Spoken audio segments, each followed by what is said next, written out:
दोस्तों, ये कहानी एक ऐसी लेडी टीचर की जो अपने एक स्टूडेंट के प्यार में पड़ जाती है और उसे पाने के लिए वो किसी भी हद तक जा सकती है। ये स्टूडेंट इस टीचर को बिल्कुल भी पसंद नहीं करता है क्योंकि इसकी ऑलरेडी एक गर्लफ्रेंड है। लेकिन ये लेडी टीचर इस लड़के को अपने वश में करने के लिए क्या क्या दावपेच खेलती है, चलिए देखते हैं। तो कहानी की शुरुआत होती है एक प्यारी सी स्टूडेंट जेमी को दिखाते हुए, जो अपनी क्लास टीचर को एक गिफ्ट देती है क्योंकि आज उनका कॉलेज में आखिरी दिन था। जेमी टीचर से पूछती है कि आपकी जगह अब कौन यहाँ पे आने वाला है। इस पर वो उसे बताती है कि अब तुम सभी बच्चों को पढ़ाने के लिए टीचर मॉली आने वाली है, जो कि बहुत ही इंटेलिजेंट और काफी अच्छी है। अब ये दोनों बात कर ही रही होती हैं कि इतने में ही यहाँ मॉली भी आ जाती है, जिसे प्रिंसिपल पूरा कॉलेज दिखाती है। तभी मॉली की नजर ग्राउंड में खेल रहे एक लड़के डैनी पर पड़ती है, जिसे देखते ही वो उस पर फिदा हो जाती है। लेकिन वो ये नहीं जानती थी कि डैनी जेमी का बॉयफ्रेंड है और ये दोनों एक ही क्लास में पढ़ते हैं। इसके बाद हम डैनी को जेमी के साथ देखते हैं, जहां ये दोनों अपनी आने वाली रिलेशनशिप एनिवर्सरी को लेकर काफी एक्साइटेड थे क्योंकि इस दिन ये दोनों पहली बार इंटीमेट होने वाले थे।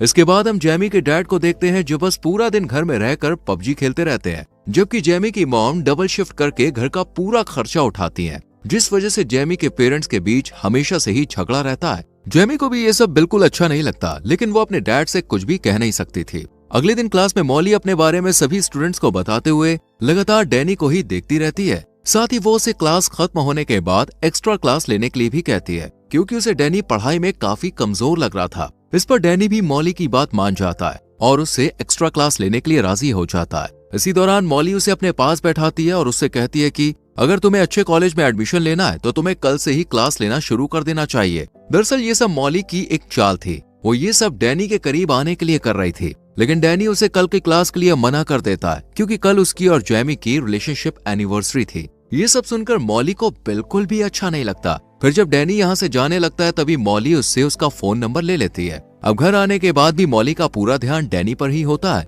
और अब वो सोचने लगती है कि आखिर कैसे जेमी और डैनी को अलग किया जाए। तभी उसके दिमाग में एक आइडिया आता है और वो अगले दिन जानबूझकर जेमी को असाइनमेंट में सी ग्रेड देती है, जिसे देखकर जेमी को बहुत बुरा लगता है। अब वो क्लास खत्म होने के बाद मॉली के पास जाती है और उससे कहती है कि मैं एक मिडिल क्लास फैमिली से हूँ और मुझे अच्छी यूनिवर्सिटी में एडमिशन लेने के लिए अच्छे ग्रेड्स की जरूरत होगी ताकि मुझे अच्छी स्कॉलरशिप मिल सके। इस पर मॉली उसे कहती है कि अगर तुम्हें अच्छे ग्रेड्स चाहिए तो कल दोबारा इस असाइनमेंट को रेडी करके लेके आना, जिससे मैं तुम्हें अच्छे ग्रेड दे सकूं। ये सुनकर जेमी मॉली को अपनी एनिवर्सरी के बारे में बताती है, जो कि आज ही थी। तभी मॉली उससे पूछती है कि तुम्हारे लिए इन दोनों में से क्या जरूरी है, एनिवर्सरी मनाना या अच्छे ग्रेड हासिल करना। इस पर जेमी कोई जवाब नहीं देती और यहाँ से चली जाती है। इसके बाद वो डैनी से मिलती है और उसे सारी बात बताती है। साथ ही आज रात के लिए उससे माफी भी मांगती है क्योंकि उसे अच्छे ग्रेड लाने के लिए आज इस असाइनमेंट को पूरा करना था, लेकिन डैनी आज की रात उसके नजदीक आना चाहता था, इसलिए वो गुस्से में यहाँ से चला जाता है। थोड़ी देर बाद मॉली डैनी के पास आती है और उसे अपने साथ डिनर करने के लिए कहती है,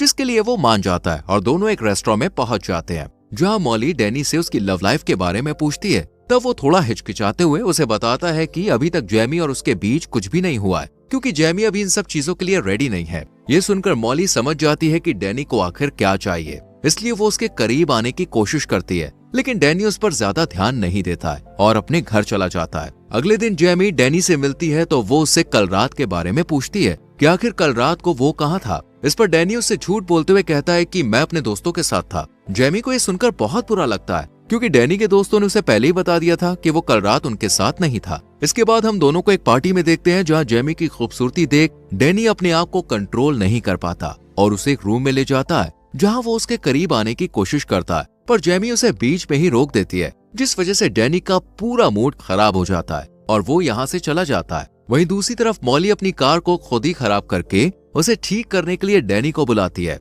डैनी यहाँ आकर उसकी कार को ठीक कर देता है, लेकिन कार को ठीक करने की वजह से उसके हाथ खराब हो जाते हैं। ये देखकर मॉली उसे अपने घर ले जाती है और एक टॉवल से खुद उसके हाथ साफ करती है, साथ ही उसके करीब आने की कोशिश करती है। डैनी भी इस बार अपने आप को कंट्रोल नहीं कर पाता क्योंकि अब सारी हदें पार हो चुकी थी और अब दोनों अच्छे से इंटीमेट हो जाते हैं। अगले दिन जब जेमी कॉलेज में जाती है तो मॉली उसे एक बार फिर से असाइनमेंट में सी ग्रेड देती है, जिसे देखकर जेमी को समझ नहीं आता कि आखिर वो उसके साथ ऐसा क्यों कर रही है, जबकि उसने तो इस बार बहुत ही अच्छा असाइनमेंट रेडी किया था। इसी दौरान जेमी की नजर एक खाली क्लासरूम में पड़ती है, जहां मॉली और डैनी अकेले बैठे हुए थे। ये देखने के बाद जेमी को अब डैनी पर शक होने लगता है, इसलिए वो क्लास खत्म होने के बाद उसका पीछा करती है और देखती है कि डैनी मॉली के घर जा रहा है। और जैसे ही वो घर के अंदर चला जाता है, जेमी खिड़की की मदद से अंदर झांकने की कोशिश करती है, जहाँ उसे मॉली और डैनी एक दूसरे को किस करते हुए दिखाई देते हैं। अब जेमी समझ चुकी थी कि डैनी उसे धोखा दे रहा है, इसलिए वो रोते हुए वहाँ से चली जाती है। लेकिन उसे जाते हुए डैनी देख लेता है और उसके पीछे जाने लगता है। हालांकि मॉली उसे रोकने की कोशिश करती है, लेकिन वो नहीं रुकता और जेमी के पास पहुंचकर उससे माफी मांगने लगता है। साथ ही अगली बार ऐसा कुछ न करने का वादा भी करता है। ये सुनकर जेमी भी उसे माफ कर देती है, जिसके बाद रात में डैनी के पास मॉली का मैसेज आता है,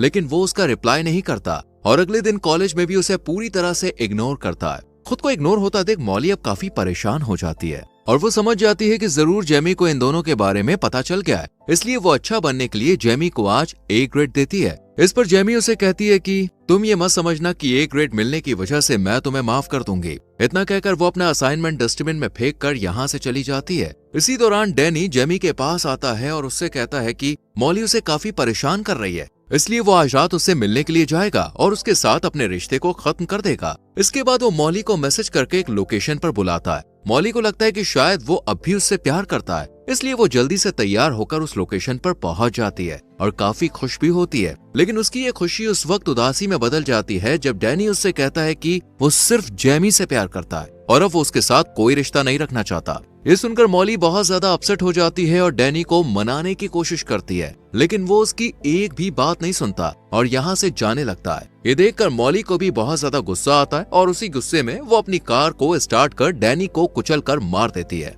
वहीं उसका खून एक कपड़े में भरकर जेमी के कार के बम्पर पर लगा देती है। साथ ही अपना फोन भी जेमी की कार में ही रख देती है ताकि सभी को लगे कि डैनी की मौत के पीछे जेमी का ही हाथ है और उसी ने उसे मारा है। इसके बाद वो मूवी देखने के लिए एक थिएटर में चली जाती है और मूवी के टिकट को अपने पास संभाल कर रख लेती है, जिससे वो पुलिस को ये दिखा सके कि जिस वक्त डैनी का एक्सीडेंट हुआ था उस वक्त वो थिएटर में मूवी एंजॉय कर रही थी। फिर हम मॉली को ऑनलाइन एक मैकेनिक को ढूंढते हुए देखते हैं, जिसे वो काफी सारे पैसे देकर अपनी कार को ठीक करने के लिए कहती है। साथ ही इस बारे में किसी को भी ना बताने के लिए कहती है। वहीं दूसरी तरफ पुलिस को जब डैनी की डेड बॉडी के बारे में खबर मिलती है तो पुलिस फौरन लोकेशन पर पहुंच जाती है और इस बात का पता लगाने की कोशिश करती है कि आखिर डैनी की इस हालत का जिम्मेदार कौन है। इधर जेमी को भी अब उसकी एक दोस्त डैनी की मौत के बारे में बता देती है, जिसे सुनते ही वो भागकर पुलिस स्टेशन पहुंच जाती है और पुलिस को बताती है कि उसे अपनी क्लास टीचर पर शक है, क्योंकि कुछ दिनों से मॉली और डैनी का अफेयर चल रहा था और कल रात वो मॉली से मिलकर सब कुछ खत्म करने वाला था। इसके बाद पुलिस देर न करते हुए मॉली के घर पूछताछ के लिए पहुंच जाती है, जहां वो उन्हें झूठ बोलते हुए कहती है कि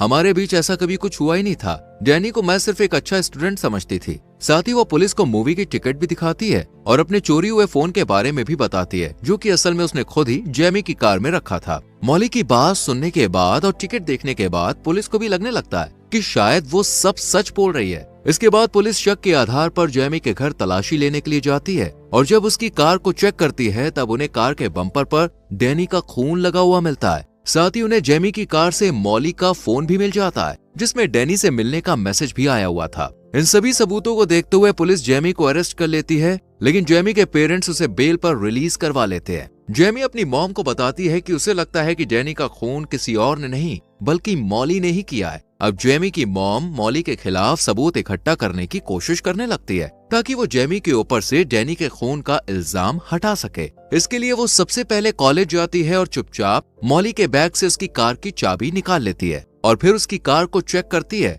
और तभी उसे उस मैकेनिक के बारे में पता चलता है। वो मैकेनिक के पास जाकर उससे मॉली के बारे में पूछताछ करती है, लेकिन वो उन्हें झूठ बोलते हुए कहता है कि मेरे पास ना तो इस नाम की कोई लेडी आई और ना ही कोई कार आई। ये सुनकर जेमी की मॉम काफी परेशान हो जाती हैं और वो उदास होकर यहाँ से जाने लगती है कि तभी उनके पास मैकेनिक की एक एम्प्लॉय आती है और सारा सच बता देती है कि किस तरह मॉली ने काफी सारे पैसे देकर अपनी कार को ठीक कराया है। जेमी की मॉम जब उसे पुलिस के सामने यही सच बताने के लिए कहती है तो वो इसके लिए मना कर देती है, क्योंकि मैकेनिक उसे जॉब से निकाल देता और ये जॉब उसके लिए बहुत जरूरी थी। इसके बाद जेमी की मॉम घर आकर अपने हस्बैंड से इस बात को शेयर करती है और जेमी भी चुपचाप उनकी बातें सुन लेती है और वो अपनी मॉम से मॉली के घर जाने के लिए कहती है, पर वो उसे मना कर देती है क्योंकि उसके पैर में ट्रैकर लगा हुआ था जो कि पुलिस ने लगाया था, जिससे जेमी कहीं भाग ना सके।